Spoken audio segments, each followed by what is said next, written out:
Clin d'œil à Molière et à son Don Juan ou le festin de Pierre. Il n'est pire malheur que croiser Don Juan, grand seigneur, méchant homme, épouseur à tout vent, hypocrite et cynique, à l'amour inconstant. Existait-il vraiment? A-t-il des descendants? Acte 1. Son valet Sganarelle, fidèle confident, recueille de son maître un étonnant secret. Il ne conçoit pas l'amour sans être conquérant et ne peut s'attacher à la femme épousée. Il quitte Don Elvire pour une autre conquête. Sa femme, humiliée, lui promet la vengeance et lui montre du doigt le ciel sur sa tête. Don Juan, impassible, la jeune fille pense. Acte 2. Il avait le projet d'enlever une belle lors d'un voyage en mer par fiancé offert. Son entreprise échoue. Une vague rebelle, sa barque se retourne et le jette en enfer. Pierrot, un paysan, le sauve de justesse et conte sa prouesse à Charlotte sa amie.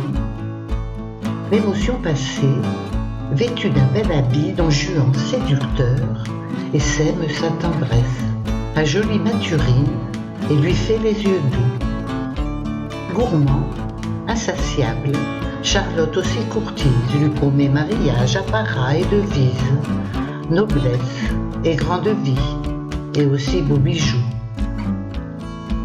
En découvrant la scène, Pierrot rougit de colère devant l'ingratitude de ce riche seigneur et gifle le charmeur avec force et ardeur. Mais Don Juan, rageur, insolent et fier, au soufflet de Pierrot rend coup plus violent. Sganarelle, imprudent, courageux et loyal, essaie de séparer le duo infernal, où le pauvre valet et son grand dévouement. Charlotte et Don Juan discutent épousailles, qu'emparée en furie la jeune Mathurine, séduite auparavant. Houleuse retrouvailles, deux jolies paysannes et leur cœur en épine. Avec aplomb certain, sans gêne ni regret, ce démon au mot doux cherche issue de secours pour garder l'une et l'autre juste le temps d'amour. Mais un valet l'informe que des hommes armés, Don Juan prend la fuite.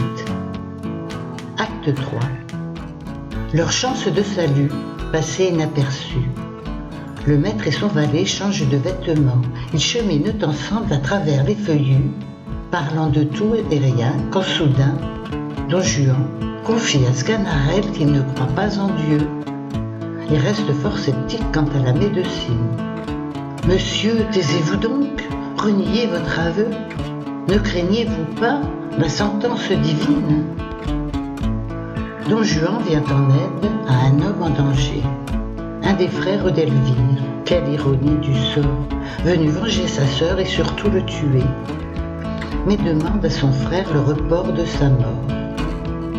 Le maître et son valet découvrent un tombeau d'un commandeur par Don Juan tué, tombé lors d'un duel quelques 6 mois plus tôt.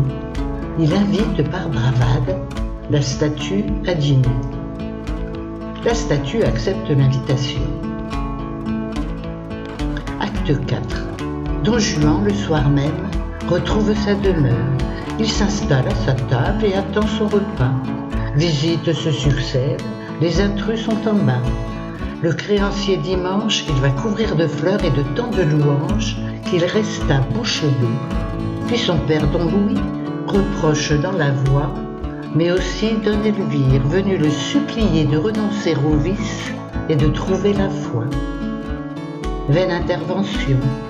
Seule la beauté d'Elvire lui procure chagrin. La garder pour festin ne pouvait lui déplaire, mais elle doit partir, retourner au couvent, à son Dieu souverain. Don Juan, affamé, peut rejoindre la table et déguster les plats qui lui sont présentés. Il manque un invité, oubli impardonnable. Mais de qui s'agit-il? Vous avez oublié? Un indice peut-être.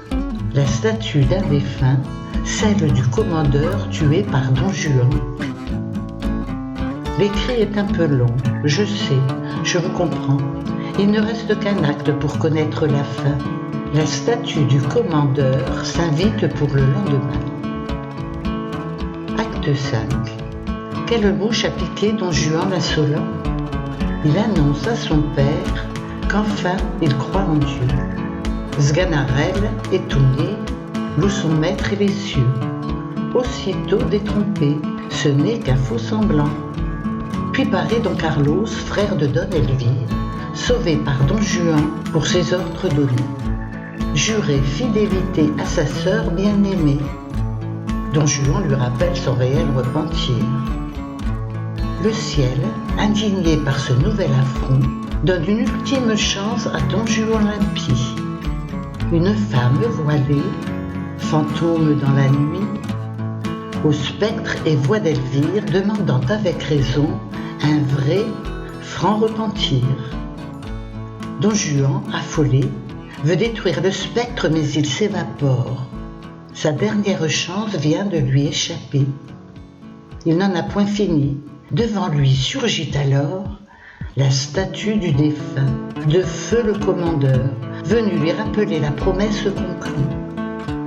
Partager son repas avec elle à son heure, elle traîne Don Juan dans les abîmes nus, dans le ventre brûlant de la terre, en enfer.